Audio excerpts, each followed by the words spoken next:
Duplo Expresso.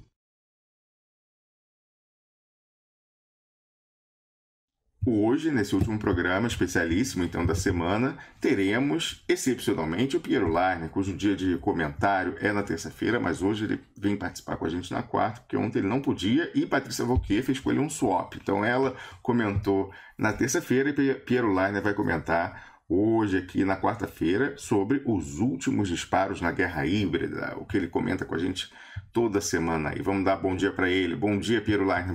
Bem-vindo mais uma vez ao Duplo Expresso. Bom dia, Rômulo, Carlos, York, pessoal. Tudo bem aí com vocês? Tudo ótimo. Ontem tivemos um dia agitado, né? Parece que muita coisa aconteceu, mas não sei se foi tanta coisa assim, não. Pois é. Piero, eu queria começar conversando com você, também mais tarde teremos o Paulão aqui para falar com a gente. Olha, ele vai falar, o Paulo César Ribeiro Lima, sobre a importância da regulação do preço do diesel.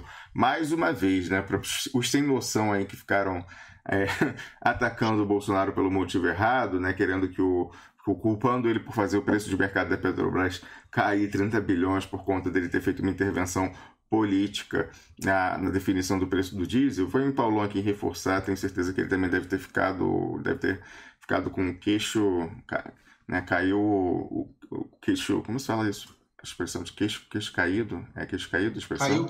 Caiu o queixo. Ou pode ser, me caíram os butiás do bolso. O problema, cara, quando... demais. Eu fico observando isso, cara. Eu vejo que a Patrícia Volquier comigo também. Quanto mais tempo a gente vai ficando fora do Brasil, mais a gente começa a pensar a expressão em outra língua. E aí, putz, aí você fica na dúvida. Será que eu tô pensando certo ou errado em português? Às vezes eu vejo umas construções que eu faço assim. Aí o pessoal fala, isso aí não existe e tal. Mas depois eu vou ver pior que existe. Ou a maneira que se fala em Portugal e tal. Mas logicamente é porque eu já tô misturando com espanhol, que eu morei na Espanha, com francês e tal. E vai ficando aquela fusão neo-romance, né? Língua do romance. Mas o Piero, eu queria começar conversando com você sobre algo interessantíssimo que a gente cantou a bola aqui, sei lá, 2 semanas atrás, quando veio aquela história, 3 semanas atrás, né? Quando veio a história lá do vídeo comemorativo do golpe de 64, que aí logo depois da repercussão ruim, surgiu lá uma pessoa, naquele para pular em cima da granada.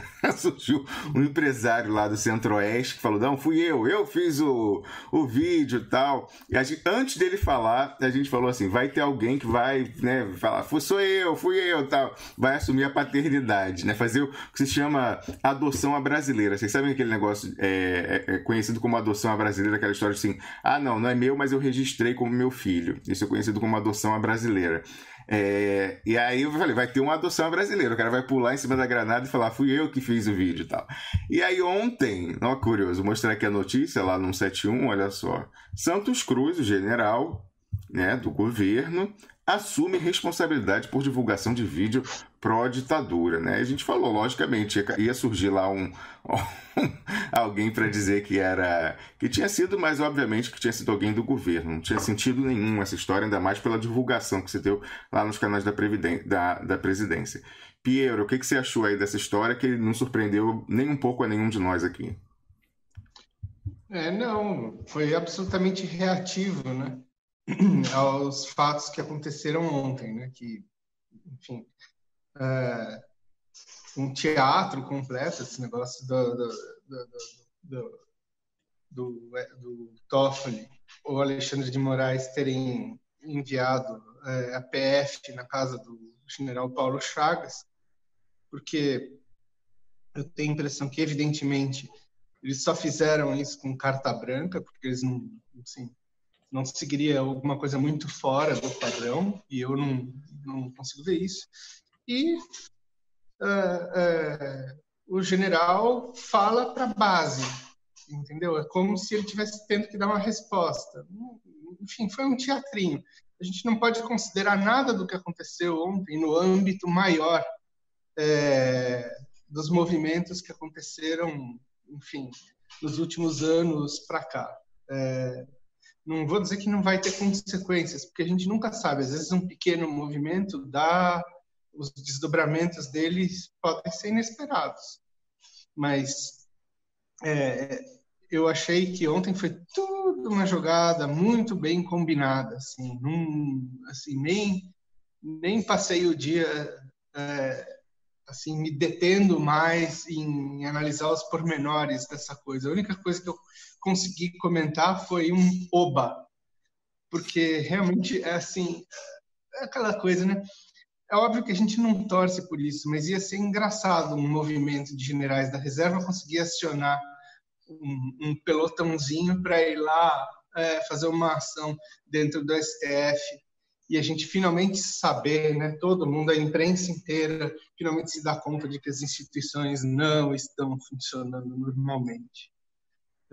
Então, assim, eu acho que essa é uma coisa com a qual a gente nem vai precisar ficar aqui gastando tinta com essa história, porque eu não vi grandes coisas. Vamos ver o desdobramento disso também. O fato é o seguinte, eu acho que esse general Paulo Chagas, ele é um sujeito que já incomoda muita gente dentro também, entendeu? Porque ele sempre falou demais, ele sempre foi um agitador cujo padrão está acima do resto da instituição, né?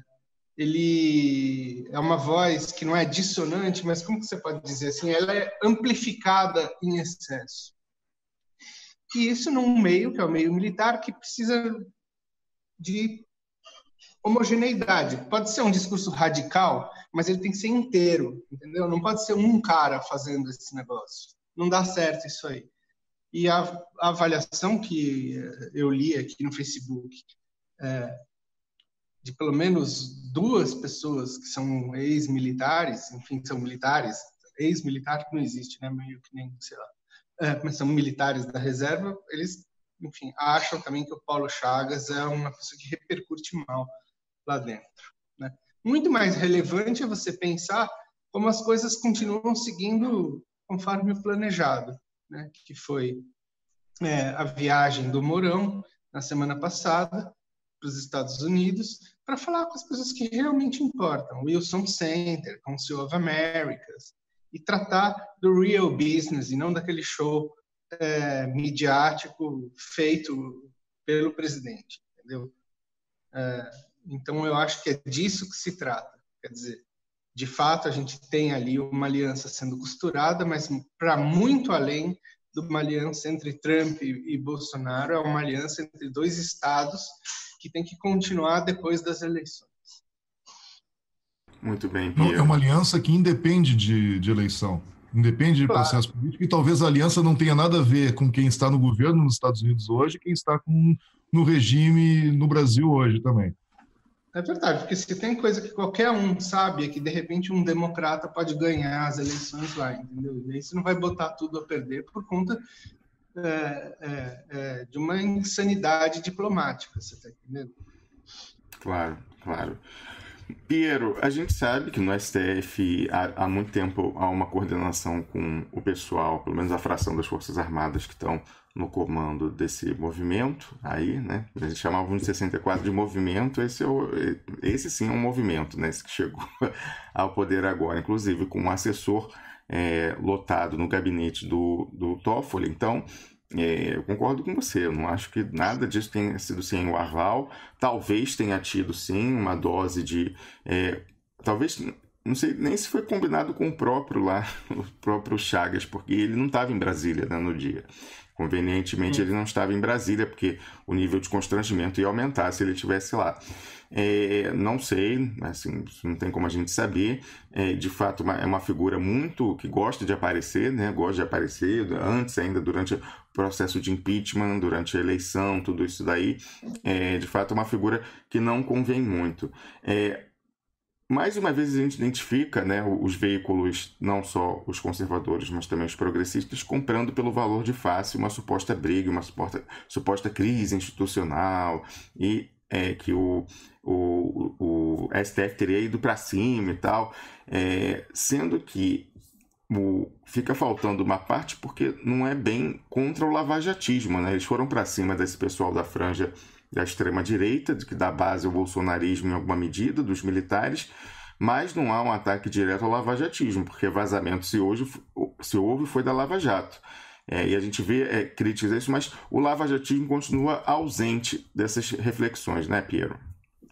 Pois é, isso que, enfim, também me atinou, sabe? Quer dizer, se tem alguma crise que pode vir alguma hora, entre o lavajatismo e as instâncias superiores da justiça, né?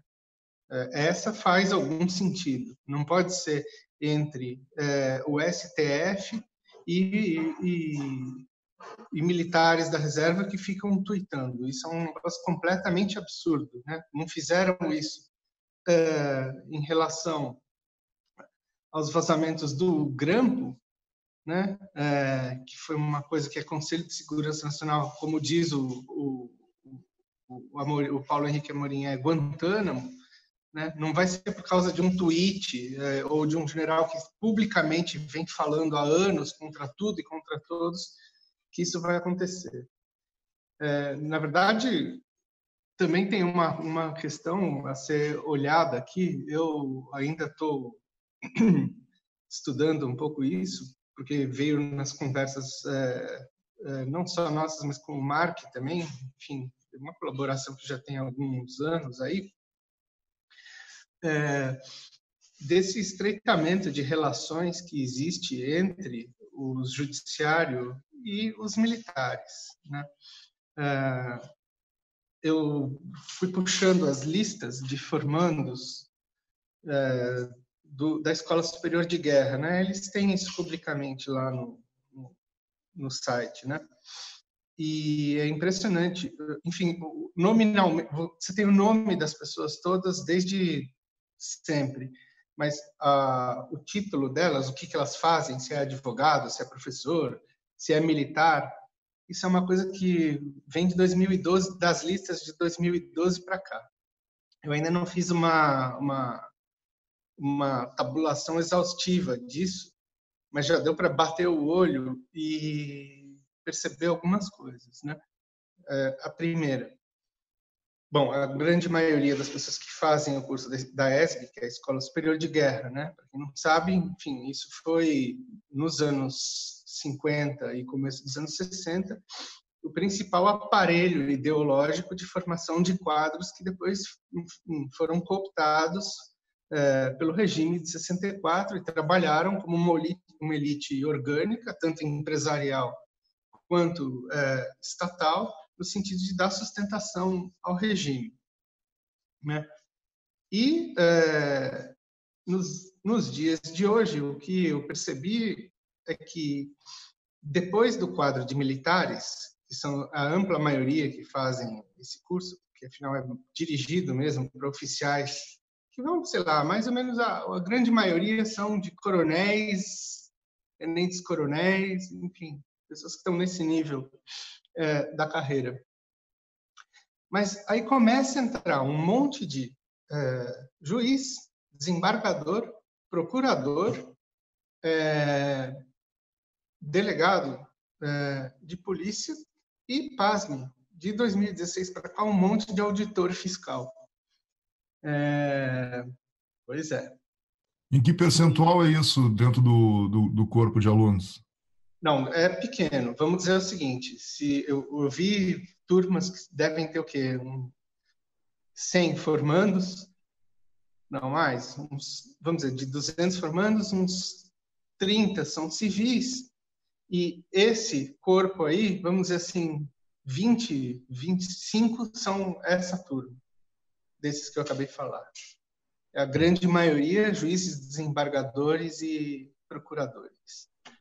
Aí, vendo acesso a... Enfim, porque não é qualquer um que pode entrar nesse curso, não é assim, Pierão decidiu fazer o curso lá, eu vou lá e presto um negócio e entro. A tua instituição precisa ser convidada, precisa ser uma instituição parceira. Isso é decidido lá em cima. A escola deve mandar a proposição em relação à instituição, o Ministério da Defesa aprova e firma-se o convênio, né? Vendo vendo os títulos das pessoas, também deu para perceber que a maior parte são de pessoas do Judiciário e Polícia do Rio Grande do Sul e do Rio de Janeiro. E, bom, vendo esse material do Rio Grande do Sul, também eu tive acesso a um material do Ministério Público do Rio Grande do Sul, vendo como, do lado de lá, do Ministério Público, a recepção a esses convênios foi feita. Quer dizer, os banners, notícias de internet e elementos desse gênero. E o que deu para perceber? Bom, primeiro, isso é uma coisa super prestigiada no Ministério Público.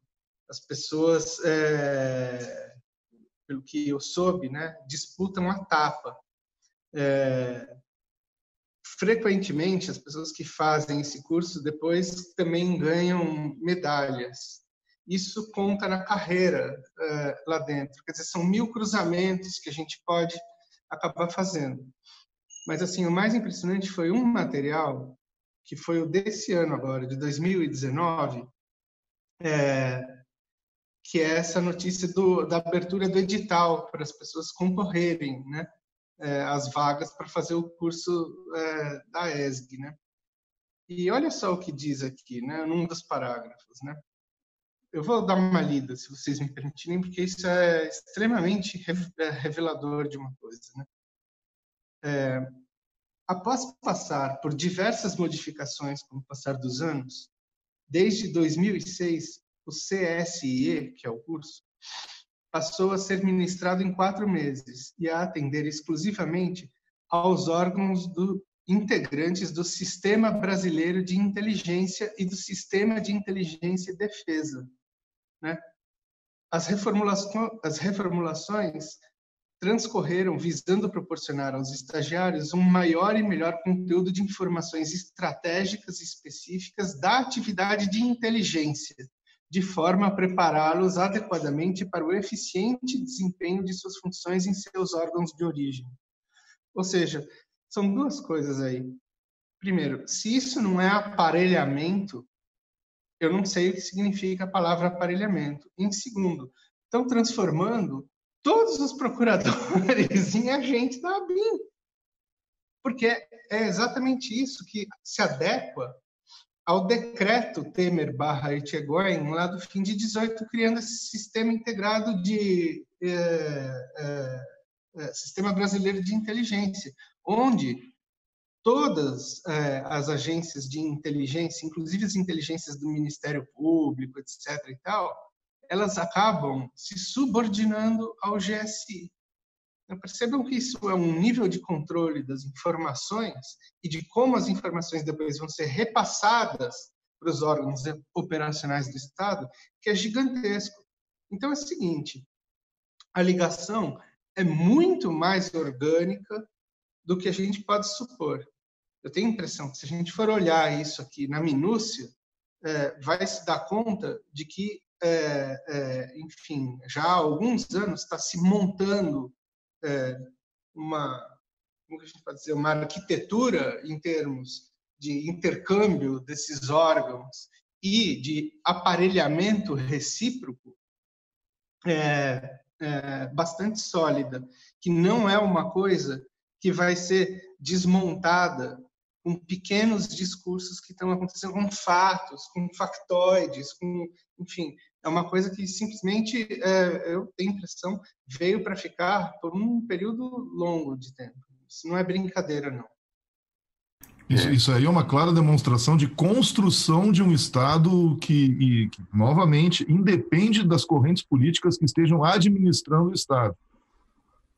Olha, isso é o que está... Isso, não sei, eu posso estar errado, porque eu não sei exatamente conceitualmente, mas me parece que se aproxima muito de uma definição de deep state.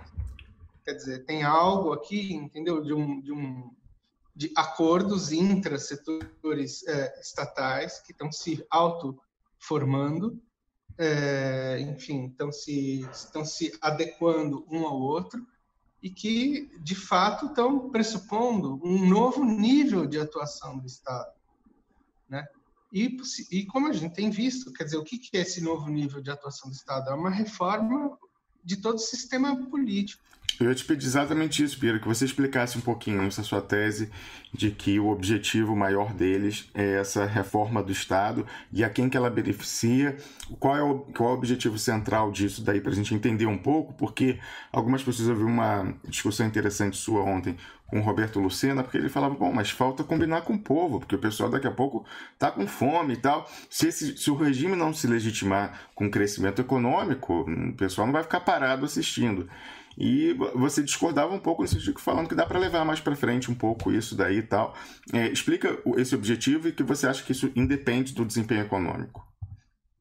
Esse é o problema, que a gente não sabe a velocidade que eles querem, mas o objetivo está claramente esse. Primeiro, vamos fazer a arrumação do Estado como um todo, para garantir que você tenha um setor que consiga, para o resto, enfim, por um longo período de tempo, pelo menos eu não vou dizer para o resto da existência, porque a gente não tem ideia nem se Estado vai existir daqui a 500 anos, mas, enfim, para a perspectiva, pelo menos, dos viventes de agora, tem um Estado que está sendo tutelado por setores que garantem que a margem de manobra daquilo que a gente conhece como política seja absolutamente reduzida, né?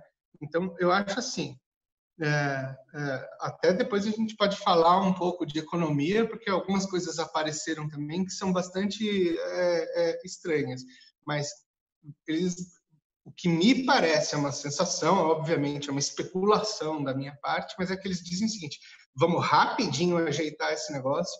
Por enquanto, esse negócio da economia vai ficar uma bagunça mesmo, porque já está desde o governo Temer. O que importa é a gente conseguir consolidar esse nosso projeto. E consolidar esse projeto é exatamente, como você pode dizer, amarrar com barra de aço essa filigrana, você está entendendo?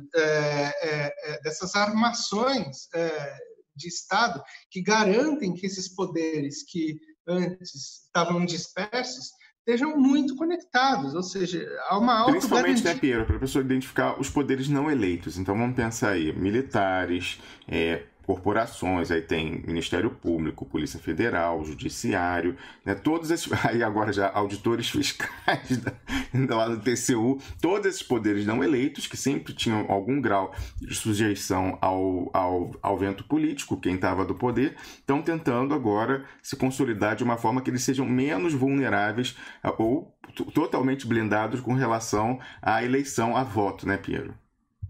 Claro, Não, e aí... parece fazer sentido que a gente possa imaginar os políticos eleitos como despachantes destas instituições, né? Funcionando como meros despachantes dos interesses dessas instituições. Ou como pessoas que têm cargos meramente decorativos, né? Nesse sentido, quanto mais histriônico for o político, melhor, porque menos, enfim, a inteligência do outro lado do muro, que poderia estar, por exemplo, sei lá, na universidade, na imprensa, etc. e tal, percebe esse tipo de amarração, entendeu? E o que é pior, joga-se, quando você fala isso, para as teorias da conspiração, dizendo, isso aqui e tal, quer dizer, é uma maneira completa de se fazer passar por maluco e deixar quem diz isso aí completamente desacreditado. Mas eu tenho a impressão que com isso, porque as pessoas estão muito dizendo assim, ou a economia engata em 2 meses, ou tudo vai desabar, o povo vai entrar em ebulição. Não vai, isso já está sendo levado, empurrado com a barriga há anos. Vamos lá, desde 2015, pelo menos, né? Já faz 4 anos que essa situação está paralisada assim, entendeu? O que a gente está vendo é isso, está paralisada porque você tem uma enorme arrumação de setores do Estado que não se entendem e que está provocando um verdadeiro caos no resto da vida social, né? Tanto é que, enfim, em termos econômicos, agora faz algum sentido toda essa história de que a gente não entende. Pô, mas caramba, como assim? Os caras vão entregar assim tão fácil o pré-sal, não vão entregar o pré-sal, depois vão entregar o pré-sal, vão privatizar, não vão, são nacionalistas, não são nacionalistas. Bom, é porque isso talvez nem esteja passando na cabeça. Você tem um plano que é uma prioridade ali que está instalada, né? Que é basicamente fazer um Estado a partir da visão que eles têm de mérito. É um Estado de uma classe que agora não é mais só a representante da classe burguesa ou nem da burguesia financista. É representante, sobretudo, de si mesma. É claro, age, vamos dizer assim, sustentado por uma manobra em que, por exemplo, o mercado caiu no colo desses caras? Claro que sim. Claro que sim. Evidente, a imprensa caiu, o mercado caiu, um monte de gente caiu, 55 milhões de pessoas caíram nesse conto. Você está entendendo? Mas não é essa a questão. O que eles estão planejando está sempre 2 passos à frente, entendeu? Em relação a essas coisas que aparecem para a gente, né? Então, por exemplo, isso é uma coisa que eu fiquei pensando, né? Uma coisa que vai parecer que não tem nada a ver, mas vocês vão ver como tem a ver. Ou espero que eu consiga passar a ideia de que tem a ver, né? Em janeiro de 2018, Temer estava confiante, e eu peguei essa notícia ontem até, de que a reforma da Previdência que ele que tinha apresentado, isso é janeiro de 2018, né? Que a reforma da Previdência que ele tinha apresentado era o que faltava para a construção de uma candidatura única de centro, né? E vai assegurando assim a maior parcela de tempo de rádio e TV e botando de escanteio o Lula. Não é absolutamente sintomático que um mês depois, venha a intervenção federal no Rio de Janeiro dos militares que trava a reforma no Congresso. Não tem mais reforma depois disso. Uma intervenção que a gente sabe que, em termos de segurança do plano que ela visava, foi absolutamente inócua. Assim, ninguém vai me convencer algo diferente de que eles só fizeram essa intervenção simplesmente para travar completamente os planos de se formar uma coalizão de centro baseada no governo Temer mais PSDB para tentar ganhar as eleições. Ou seja, eles não estavam só neutralizando o PT ali, eles estavam neutralizando também o centro para jogar propositalmente o mercado no colo do Bolsonaro, né? Curiosamente, em agosto, quando a candidatura do Bolsonaro já estava adquirindo um maior peso, e quando começou a se falar em Paulo Guedes, isso eu vi também, ele não falou em momento nenhum em reforma da Previdência ali como o centro da coisa. Ninguém falava que ela ia ser a salvadora da pátria. Aí entra essa coisa desse magic number. Tá entendendo? Qual é o magic number? O trilhãozinho do Guedes, né? Onde ele ia arrumar o trilhão dele? Ele ia arrumar o trilhão dele com as privatizações, né? Depois, ele... Só fazendo um paralelo, aquele trilhão que eles isentaram as petrolíferas, né, no pré-sal, por exemplo. Calma que eu vou chegar lá. Porque olha só que coisa. Depois ele para, em janeiro, de falar do trilhão das privatizações e começa a dizer que o trilhão vem da reforma da Previdência. Bom, se vocês se lembram bem, a reforma da Previdência foi o que ganhou a maior densidade e foi, vamos dizer assim, o leitmotiv que conseguiu impulsionar a candidatura do Bolsonaro a ponto dela, vamos dizer assim, ser sustentada pelo mercado. Eles falavam, não, esse é o único que vai tocar uma reforma da Previdência como ela deve ser. Veja, o trilhãozinho é o número mágico, certo? Agora, ele chega, entra no governo e diz, bom, é a reforma da Previdência que vai dar o trilhãozinho, né? A reforma da Previdência começa a dar sinais de que vai dar água lá. O que ele começou a fazer há 6, 7 dias atrás? Falar de novo que o trilhãozinho vem das privatizações. Mas, olha só, Quando ele foi falar na Comissão de Assuntos Econômicos do Senado, que foi em março, mês passado, alguém falou qualquer coisa sobre Lei Candir. Olha o que o Paulo Guedes soltou. Ele disse assim, abre aspas, evidentemente não quero ressuscitar a Lei Candir. Vamos fazer algo melhor. Você esperava ganhar 1,9 bilhão? 3 bilhões? Nós queremos te dar 4,5 bilhões daí para cima. Está falando para os estados aí, né? Em 2020, começa com ou sem pré-sal. Vamos dar acima de 4 bilhões. Vai ser muito mais do que isso. Vamos pegar o pré-sal, que vai de 500 bilhões a 1 trilhão. É dinheiro para sempre, para mudar a República Federativa do Brasil. Ou seja, olha só, ele sabe muito bem que o dinheiro vem do pré-sal. Sempre foi o dinheiro que vinha do pré-sal. Esse negócio de reforma da Previdência, vamos falar a verdade, ela foi o âmbito ideológico que conseguiu galvanizar toda uma série de apoios em torno da candidatura do Bolsonaro. Inclusive, empresariado com aquele ponto no qual sempre insiste o embaixador Samuel Pierre Guimarães, que a história de capitalização era acabar com a contribuição. Então, tirar um imposto que hoje em dia o empresariado paga. Né? Eles querem fazer isso? Evidente que eles querem fazer a reforma da Previdência. É lucro a mais, do butim. Mas a coisa mesmo, qualquer um sabe que vem do pré-sal. Então, o que acontece, né? A reforma da Previdência, de certa maneira, também cumpriu um papel ideológico. Você está entendendo? Ela foi uma espécie de operação casada. A fonte do dinheiro, todo mundo sabe que vem da Petrobras, mas o dividendo político vai ficar com os defensores da reforma. Porque eles não tinham como dizer, não, deixa quieto, deixa a onda, porque a Petrobras vai salvar a pátria mesmo, entendeu? Não pode fazer isso. Você tinha que atrair, entendeu? Vamos dizer assim, um dado extraordinário, porque, enfim, a Dilma sabia também que a Petrobras ia salvar a pátria.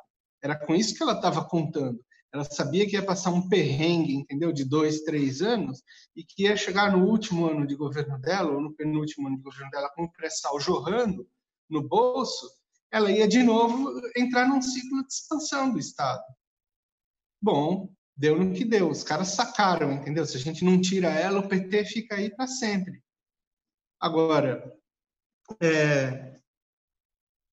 foi por aí que eles, então, fizeram isso. Travaram o Congresso, aniquilaram o PT e essa base, vamos dizer assim, dita centrista, que de centrista não tem coisa nenhuma, e agora tudo que vier é lucro, porque vai vir dinheiro do petróleo, privatizado ou não, tá entendendo? É tanto que eles podem barbarizar que mesmo assim vai vir grana, vai vir dinheiro das privatizações e vai vir dinheiro da reforma da Previdência. Talvez, eu acho que não vai vir dinheiro nenhum da reforma da Previdência, e os caras vão jogar a economia lá embaixo.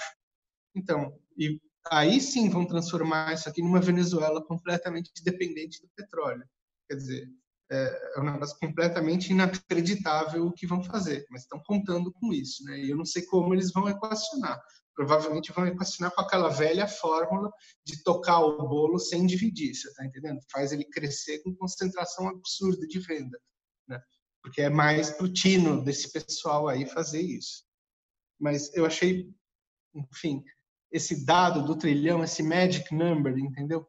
Eu até escrevi para você ontem, mas você não viu, Rômulo, que se existiria alguma métrica da internet para a gente ver quando a reforma da Previdência começa a aparecer com mais intensidade, em que meses. Eu não achei nenhum site que fizesse isso, assim, que dissesse isso. Realmente fiquei meio interessado nessa história. Mas isso não tem a ver com quando aparece os trend topics, por exemplo, do Twitter, não tem um repositório disso? Onde que eu não queria ver por Twitter nem Facebook, embora eles sejam bons termômetros, eu queria ver de fato na internet, por exemplo, quando você dá uma pesquisa no Google, né, sei lá, vamos dizer o seguinte, em maio de 2018, apareceriam, sei lá, 1.300.000 resultados se você batesse reforma da Previdência. Em fevereiro de 2019, provavelmente esse resultado é 20 vezes maior. Então é isso que eu queria saber, essa métrica, quando é que essa ideia da reforma da Previdência, como aquilo que vai salvar o planeta, começa a aparecer e ganhar densidade. Porque está me interessando sobretudo o lado ideológico dessa operação.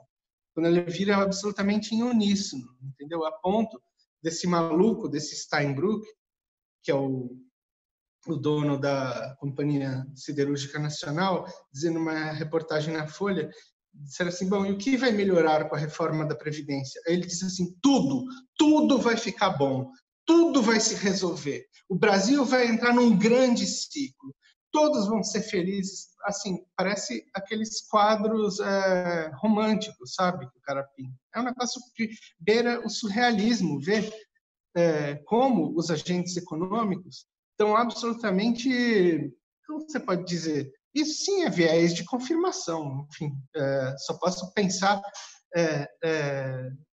numa teoria que entrou a fundo no inconsciente das pessoas, sabe? No caso dele específico, Piero, não sei se tem teatro também, porque ele quer deixar de pagar a contribuição em cima da folha dele, né? Então, ele está tentando vender o peixe dele ali. É mais propaganda do que viés. Talvez, assim, porque é um malandro, né? Eu não acredito que... É verdade. Agora, só esse detalhe, né? Que ontem essas coisas todas vieram à tona também, porque teve essa matéria no Globo feita por esse Carlos Andreasa, que não sei se vocês sabem quem é. É o neto do Andreasa. Neto do Mário Andreasa, exatamente. E que é o editor, né? Ele trabalha no mercado editorial, é ele que editou, salvo engano, os livros do Olavo de Carvalho. Então, é uma pessoa que há muito tempo vem articulando esses pensadores aí, e publicando, né? Eu sugiro que a gente passe a chamar esse senhor de Orvalho de Cavalo, que é muito mais condizente com o que ele representa. Não sei se vocês viram a matéria dele no Globo ontem, né? Texto que ele escreveu, mas assim, trocando em miúdos, ele diz, a essas alturas não vale a pena apoiar a reforma da Previdência, porque não vale a pena sustentar um governo autoritário e teocrático como o de Bolsonaro. Assim, é um dado interessante ver um cara que é o articulador do liberalismo de direita no mercado editorial e um sujeito influente, pacas em determinadas elites, está falando isso, né? Então, a questão é ver, isso aí é uma daquelas trincas de parede que aparece por causa de tinta, você que é arquiteto aí, Carlos, ou se é uma rachadura lá na estrutura que está começando a se manifestar. Eu acho que, enfim, é possível que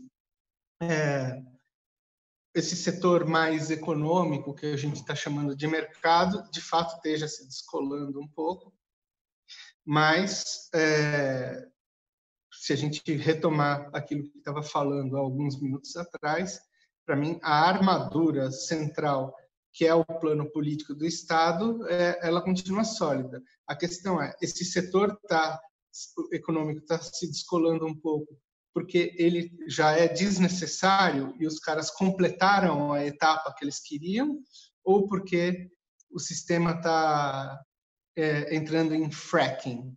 Eu não sei. Realmente não sei como dizer, mas pode ser uma das duas hipóteses. É verdade.